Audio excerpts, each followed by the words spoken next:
Welcome to the High Voltage AI podcast. This week, as part of the High Voltage AI newsletter series on Substack, which is designed specifically for you electric utility engineers, we're doing a deep dive into some really crucial topics shaping the energy grid. Today is Thursday, and our focus zeroes in on something truly transformative: virtual power plants and the grid, a new era for system planning and operations. Our mission today is, well, to give you a shortcut to understanding this critical shift, we've pulled together some fascinating insights to unpack how these innovative aggregations of distributed resources are not just, adding capacity, but fundamentally changing how we plan and operate our power systems. Yeah, and what's really compelling about today's deep dive is we're moving beyond just the concept of virtual power plants, touched on that earlier in the week, to really grasp their practical systemic impact. And this raises a really important question for utilities and grid operators alike. How exactly are they tackling some of the biggest, most persistent bottlenecks in grid development? That's a perfect lead-in because our sources highlight a critical bottleneck threatening grid decarbonization and reliability right now: the transmission interconnection queue. Can you maybe paint a picture for us? Just how massive has this problem become? Oh, the scale is indeed staggering. It's really become a national crisis in the energy sector. At the end of 2022, you had over 750 gigawatts of new generation and energy storage just stuck, languishing, is how the reports put it, in these queues. 750 gigawatts, wow. Yeah, and to put some numbers to that, 680 gigawatts of that was energy storage, and 82 gigawatts was natural gas generation.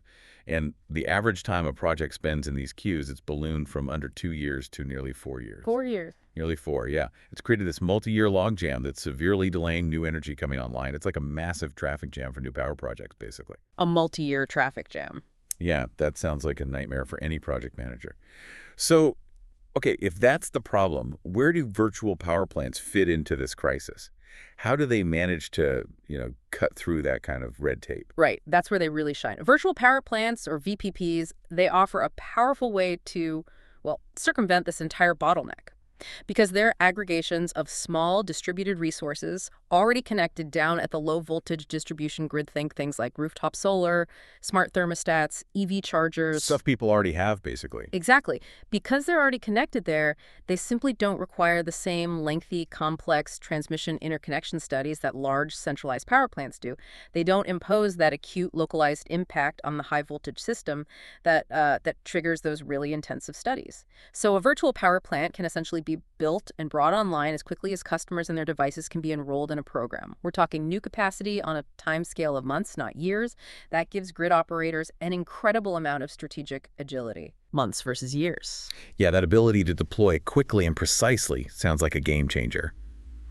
Our sources describe VPPs as a premier example of a non-wires alternative, or NWA. Now, for our listeners who might be familiar with the concept, but maybe not its full impact, how exactly do these non-wires alternatives fundamentally change how utilities approach grid needs? Yeah, connecting this to the bigger picture. Non-wires alternatives, NWAs, they're essentially innovative solutions that can defer, or sometimes even eliminate, the need for traditional wires infrastructure. So things like new transmission lines or substations. The really expensive stuff. Exactly. Instead of that costly new construction with all the associated permitting delays, environmental reviews, the drill, a utility or grid operator can deploy a VPP. By aggregating these distributed energy resources, these DERs, within a specific congested zone, the VPP can reduce local demand or inject local supply. It provides targeted relief exactly where it's needed, when it's needed. It's really about solving problems with intelligence, not just more steel and concrete. Okay, targeted relief. And beyond just alleviating congestion, our sources also mention VPPs addressing the broader challenge of resource adequacy. As traditional plants retire, how are VPPs contributing to filling that gap? That's a critical point, yeah. As older, often fossil fuel-based power plants retire, grid operators are, frankly, struggling to procure enough reliable capacity to keep the lights on. Virtual power plants are increasingly recognized in integrated resource plans, IRPs, as a legitimate and highly cost-effective capacity resource. So they're being taken seriously in planning now. Absolutely. In fact, our sources suggest a national deployment of, say, 60 gigawatts of VPP capacity could meet a significant portion of future resource adequacy needs. And get this, avoid somewhere between $15 billion and $35 billion in conventional infrastructure costs over the next decade. 15 to 35 billion. Billion, yeah. It's a massive potential saving. And this isn't just about saving money, right? It's about freeing up capital for other critical grid investments, Yeah. accelerating decarbonization goals, potentially even lowering costs for consumers. It fundamentally reshapes how utilities budget for future capacity. Okay, so these VPPs sound incredibly promising, almost like you said, a silver bullet for many of our grid challenges. But if there's such a clear solution, why aren't they ubiquitous already? What's holding them back from delivering their full value, especially participating in bulk power markets? Our sources talk about the Federal Energy Regulatory Commission's Order No. 2222. What is this FERC order, and why is its implementation proving so complex? You're absolutely right to ask that. The biggest hurdle is often regulatory, yeah. An FERC Order No. 2222, issued back in 2020, is the landmark rule designed to break through it. It requires regional grid operators, the independent system operators, ISSOs, and regional transmission organizations, RTOs, to establish market rules. Rules that allow these distributed energy resource aggregations, like VPPs, to participate in wholesale markets, energy capacity, ancillary services on a level playing field with traditional large-scale resources. A level playing field, okay, but it sounds like getting there is tricky. It is. Its implementation has been challenging, let's say, with varying progress across different regions. Several key hurdles have emerged, and they really get to the heart of the why. First, there's jurisdictional coordination. This is a big one. VPPs operate right at the seam, between the federally regulated transmission system and the state-regulated distribution systems. Ah, federal versus state, always tricky. Exactly. Defining roles, responsibilities, data exchange protocols between the ISO or RTO, the local distribution utility, and the VPP aggregator. Getting all those pieces to work together safely and reliably is a major challenge. It's like trying to get 3 different government agencies with completely different rule books to work seamlessly on the same project. Right, that sounds like a recipe for complexity. What are some other challenges that arise from this? Well, another critical point is preventing double counting. Regulators need really robust mechanisms to make sure a single distributed energy resource isn't paid twice for the same service, like getting paid from a retail utility demand response program and simultaneously for wholesale market capacity from the ISO. Makes sense. You can't sell the same megawatt hour twice. Precisely. It's about fairness and efficiency. Then there's metering and telemetry. This is a technical one, but crucial. You need to establish data requirements that are robust enough for wholesale market settlement so the money side works, but without being so costly or technically onerous that they basically shut out small residential devices from participating. It's a really difficult balancing act. Like getting utility-grade data from a smart thermostat without making the thermostat cost a fortune. You got it. Like trying to build a super precise weighing scale that's also affordable enough for every household kitchen.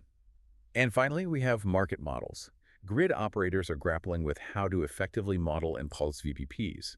There are debates over broad zonal pricing that's like one price for a large area versus more granular nodal pricing, which is a specific price at each connection point. How you price it can significantly impact a VPP's economic viability and how efficiently it gets dispatched.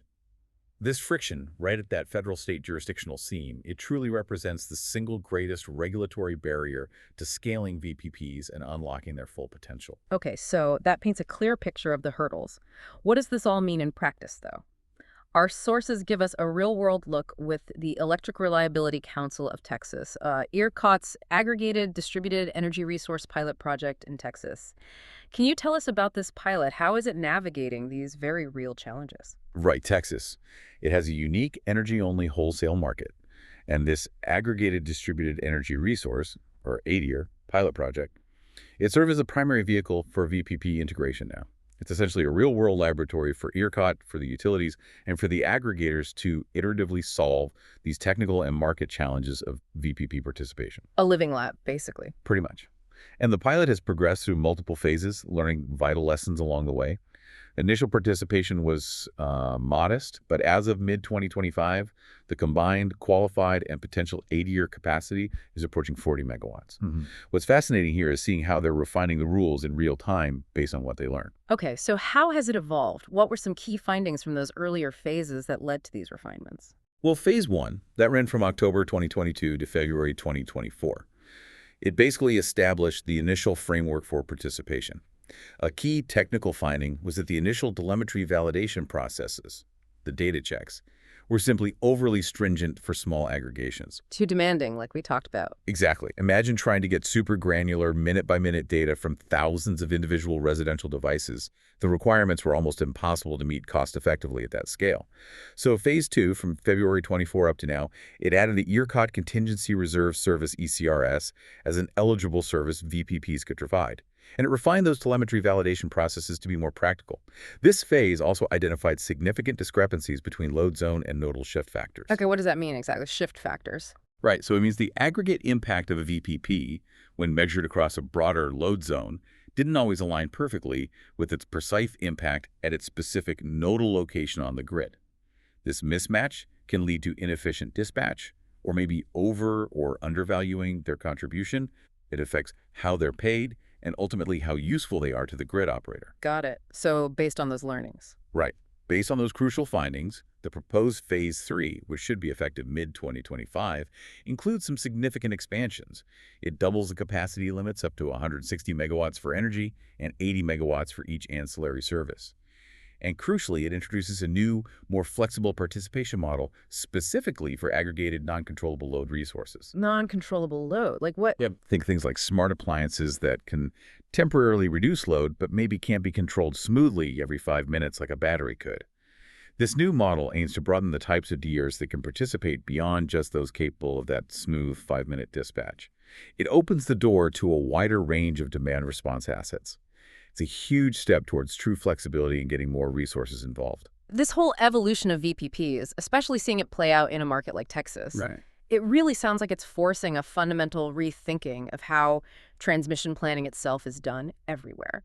What's the philosophical shift here for grid planners? It really is a paradigm shift. That's the right word. Yeah. Planners can no longer rely solely on those old deterministic models, models based on a few large predictable generators that you can precisely turn on or off. The old way. The old way.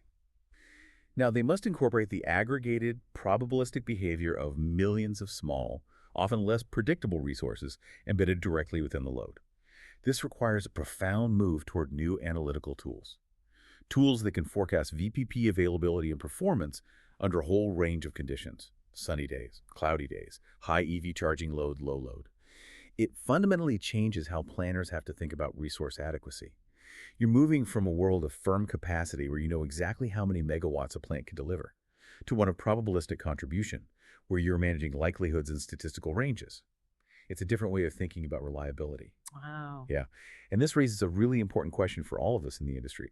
Are our planning tools, and maybe more importantly, our mindsets, truly ready for this new era of distributed, dynamic grid resources? It's not just about the technology.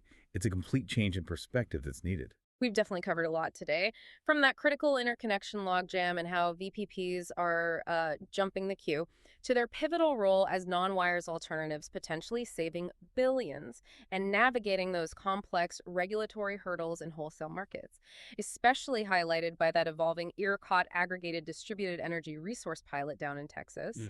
It's abundantly clear that virtual power plants are not just another power source option. They are fundamentally reshaping system planning and operations, moving us, as you said, from that deterministic view to a much more probabilistic view of grid resources. Yeah, this deep dive really underscored that integrating VPPs isn't just a technical challenge, is it? It's deeply collaborative and regulatory. It requires a whole new level of integration across historically separate domains of grid operation, transmission, distribution, markets.